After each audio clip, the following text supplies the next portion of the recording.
Yo, what's up? This is Hopsin, and you listening to Brent and Jason on Jack FM. Yeah.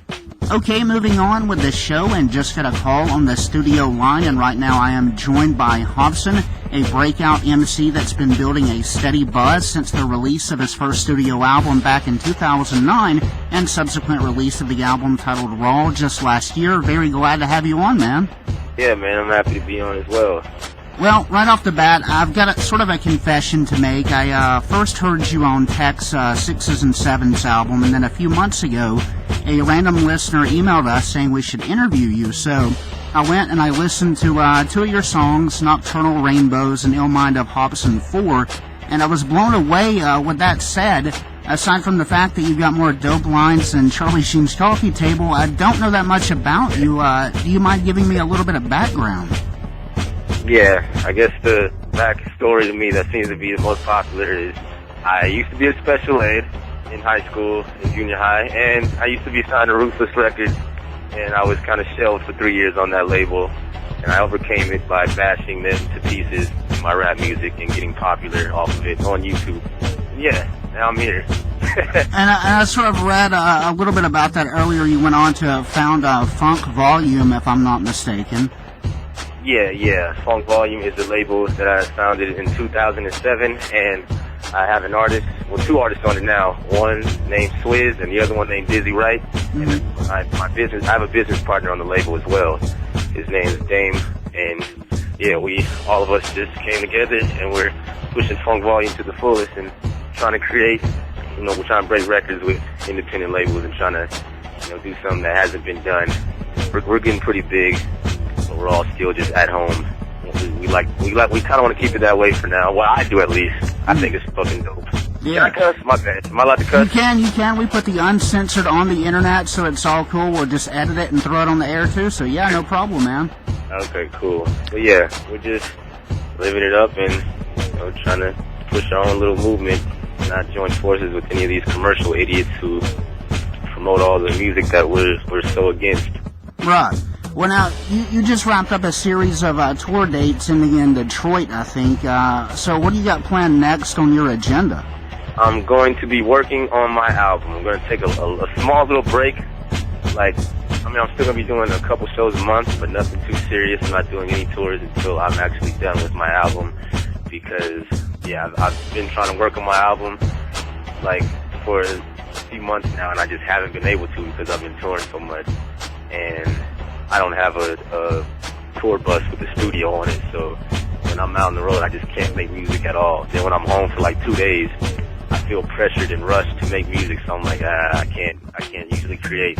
So I'm gonna take a little break, just work on music, Right. Well, are there any details you can tell us about the album yet, or is that all still under wraps?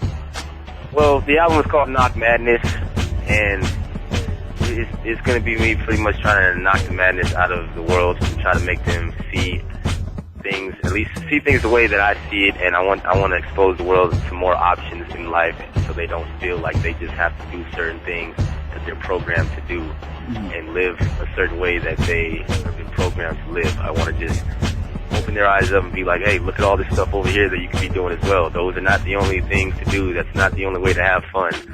So... And there'll be a little, same controversial Hopsin that people love as well. But I'm not really looking to start beef with anybody or start any issues or diss as many rappers as I did on my last album. Now that I'm in a higher place, I gotta use my powers for good and not, not make everybody think that life's about just dissing and doing all this violent stuff, Yeah, well, I think you certainly solidified your position as a really good lyricist and everything, but you did take part in a cell phone battle rap deal recently, I believe. Are you a big fan of battles? I love battles, but I suck at doing them. I suck at them like freestyle battles. If it's on a track, I'm cool, but as far as live freestyle battling, I'm horrible. I've been horrible since high school. I just can't do it. I don't know why. It's just not my thing. I find that hard to believe, but I definitely know you can do your thing on a track, as evidenced by part 4 of the Ill Mind of Hopsin. But finally, this is sort of a probably personal question. I hope you don't mind, but I think it's something that would interest fans. On Twitter, you recently mentioned that it trips you out knowing you've got fans, but you've still got a long road ahead of you. And you also mentioned that you're happy, but at the same time you're sad. Can you elaborate on that a little bit? Yeah. Well, it trips me out because I just think of me when I was in high school, just sitting down in class just daydreaming and writing rhymes and all that, and just wishing, I could be on a stage and people just singing my songs, and I'm just crowd surfing and doing all this, and people just cheering and chanting my name. And then I'm at that point now, and it trips me out because I still feel like the normal Marcus Hopsin that I was years ago. Mm-hmm. I don't feel like I've changed. My mom still looks at me the same, my sister, my dad, everybody. But it's like I'm not the same. Like I can go in the mirror right now in the bathroom and just look at myself, and I'm the same guy I've been. But the difference is outside in the real world, there's people out there in the world who are listening to me right now, who are just like, they're just fascinated by me, and I'm like, and it's just crazy to know that I've created this. Like Hopsin is like, he's out there in the world now. My music has hit people's homes, and people are driving and bumping my music now, and it's like, it just trips me out that that's actually happening. Like 2011, it's going on right now, and I knew I knew it would happen one day. I just didn't know when, So right. It's just crazy that I'm living in that moment right now where it's happening.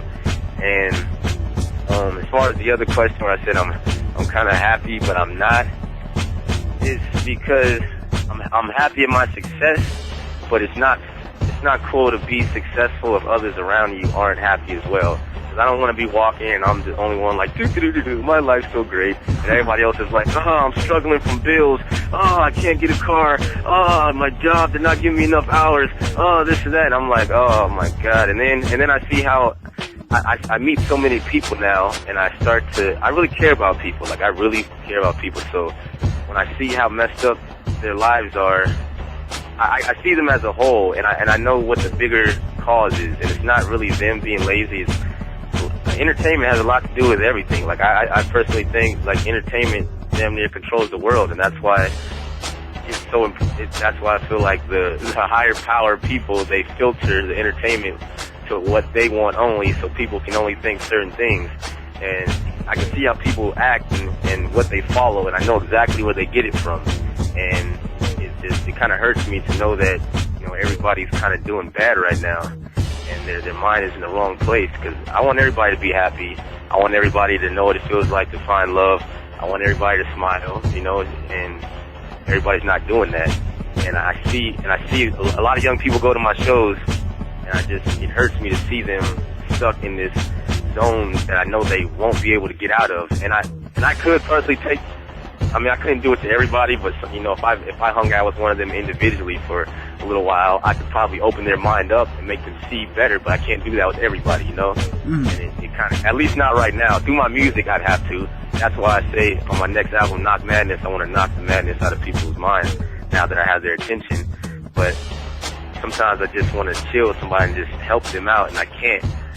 Not at the moment, at least when I'm doing shows, and it just kind of hurts. That's why I'm saying I'm happy, but I'm not, because just everything that I'm seeing life for what it really is, and how messed up things really are in this world.